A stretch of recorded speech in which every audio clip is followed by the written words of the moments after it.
Bonjour chers internautes, on se retrouve encore cet après-midi comme nous l'avons annoncé le week-end passé, qu'on aura un autre direct aujourd'hui afin de nous édifier par rapport aux réalités de la vie professionnelle mais en même temps entrepreneuriale pour nous jeunes, Congolais et Africains en général.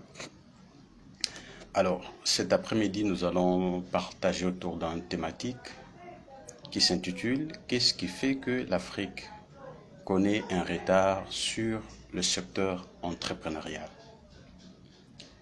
Lorsque vous regardez en Occident ou ailleurs, vous allez vous rendre compte que le secteur entrepreneurial connaît un grand essor et ce qui fait que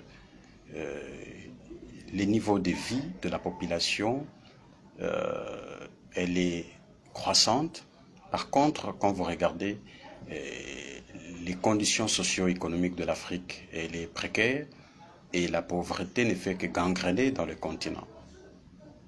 Alors, dans le cadre de ce direct, pour quelques minutes, nous allons relever au moins 4 ou 5 raisons qui font que l'Afrique reste un pays en arrière.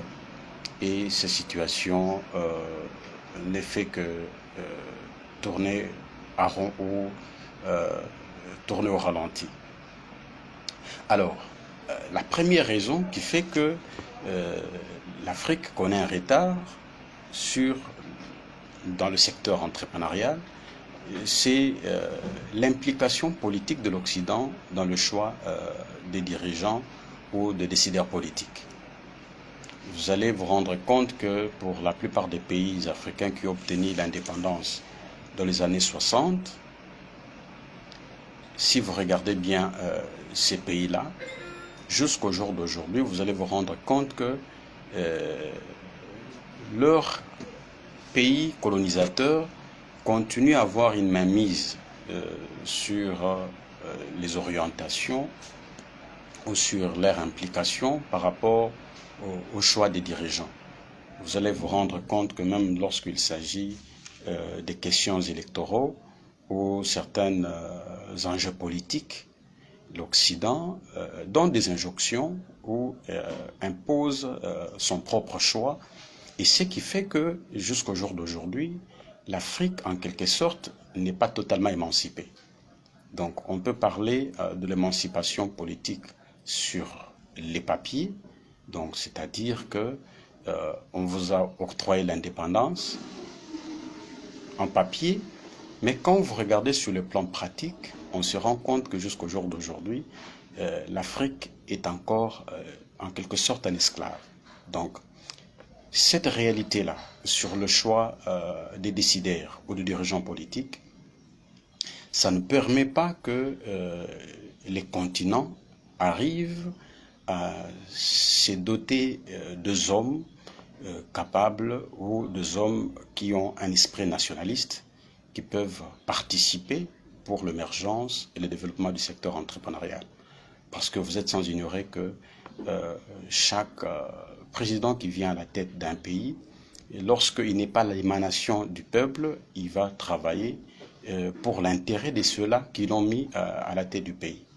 Donc, à tout moment, il aura à donner ou à répondre aux injonctions ou aux dictats de ceux-là qui l'ont placé à la tête du pays. Donc, l'implication de l'Occident constitue un frein majeur parce que vous devez sans ignorer que même dans les années avant l'indépendance, c'est l'Afrique qui a construit l'Europe. Vous voyez. Donc, déjà, cette réalité-là, ça continue à s'enraciner et à se développer jusqu'au jour d'aujourd'hui. Donc le fait que l'Afrique n'est pas totalement libérée du joug et de l'implication de l'Occident, ça retarde leur développement, mais aussi leur émergence. Deuxième raison, c'est aussi l'insécurité et le manque des infrastructures adéquates pour favoriser les conditions de création des industries, des entreprises.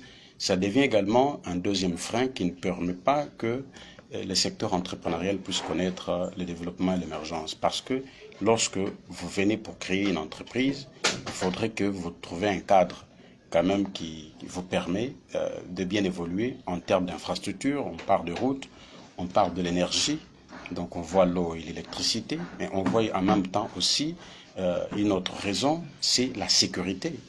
Lorsque vous allez dans les systèmes des Nations Unies, vous allez vous rendre compte que les pays africains, la plupart d'entre eux sont dans les zones rouges. Donc, quelqu'un ne peut pas venir injecter des millions d'argent dans un environnement flottant. Donc, où à tout moment, son argent peut être volatilisé sans qu'il y ait un répondant. Donc, la situation sécuritaire et aussi infrastructurelle de l'Afrique constitue en même temps aussi un frein qui est en train d'étouffer que les continents ne puissent pas connaître le décollage, mais en même temps l'éclosion. Troisième raison, c'est l'impossibilité de se donner de son propre modèle économique et social. Vous savez, aujourd'hui, avec la mondialisation, malheureusement, c'est l'Europe et l'Occident de manière générale qui est en train d'imposer un modèle économique et social en Afrique. Au lieu que l'Afrique aussi, à un certain niveau, au travers de ses intellectuels, puisse également réfléchir ce qu'ils peuvent apporter au monde. Malheureusement, l'Afrique, il se comporte plus comme un consommateur et sans pour autant proposer quelque chose à contrepartie. Donc, tout ce que nous, on applique à l'Afrique, c'est ce qui vient ailleurs.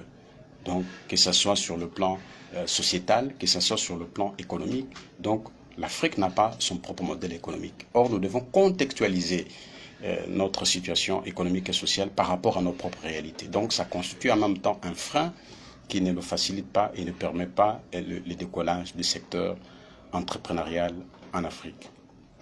Quatrième raison, c'est l'inadaptation de notre programme scolaire par rapport aux opportunités, mais aussi à les différentes ressources que nous disposons dans notre continent. Vous allez vous rendre compte que l'Afrique dispose de plusieurs ressources, que ce soit terrestres ou souterraines, en termes de minerais.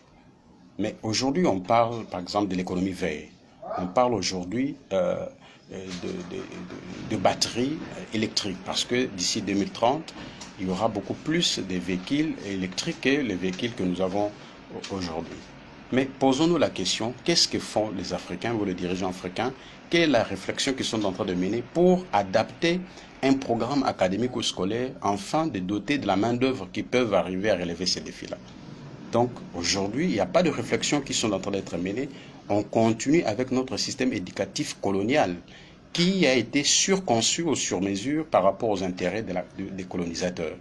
Donc notre système éducatif n'est pas aujourd'hui assez adapté par rapport aux besoins de l'heure et aussi aux besoins du continent pour arriver à nous inscrire dans les lignées des pays, pour dire en voie de développement, parce que je me suis toujours inscrit en faux, qu'on n'est même pas encore en voie de sous-développement, donc on est encore très loin. Donc il faudrait que nous réfléchissions, les Africains doivent réfléchir, afin de proposer un nouveau système éducatif, n'est-ce pas, qui correspond aux besoins de l'heure, mais qui peuvent également booster le secteur entrepreneurial. Parce que vous allez vous rendre compte aujourd'hui que tout le jeune, quand il finit l'université, la première intention qu'il a, c'est écrire « j'ai l'honneur » pour aller chercher de l'emploi. Donc, aussi longtemps que notre système éducatif ne sera pas adapté, on n'aura pas une main-d'œuvre qualifiée qui va s'orienter dans le secteur entrepreneurial, mais au contraire, ce sera toujours de continuer de l'employabilité. Et cinquième raison, c'est cette absence de la mutualisation de ressources. Il y a un adage qui dit toujours que l'union fait la force, vous voyez. Mais cet adage-là n'est pas encore intériorisé en Afrique. Vous allez vous rendre compte que quand vous regardez, par exemple, dans plusieurs pays, que ce soit en France ou ailleurs, ce sont, la plupart des multinationales, ce sont des groupes. Ça veut dire, ce sont des hommes et des femmes qui chacun amène son apport. Ça peut être un apport intellectuel, ça peut être un apport financier, n'est-ce pas? Ils se mutualisent et ils arrivent à monter un business. Malheureusement, nous en Afrique, on préfère beaucoup plus l'individualité. Donc, on ne se fait pas confiance, on ne croit pas à l'autre, on n'est pas prêt à marcher ensemble. Donc déjà, ça constitue un frein majeur en si longtemps qu'on ne l'avons pas comprendre que la notion de la mutualisation des ressources est un élément indispensable dans la création des business ou des opportunités d'affaires.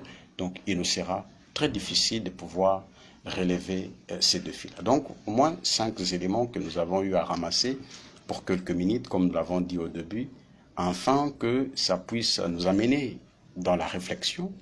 Nous, on réfléchit à haute voix, donc les débats est ouvert, ça permet à chacun de nous, là où il se trouve, de pouvoir également émettre une idée, une réflexion, afin que dans les jours à venir, que nous puissions, si possible, égaler ou renverser la tendance par rapport au secteur entrepreneurial en Afrique. Je vous remercie.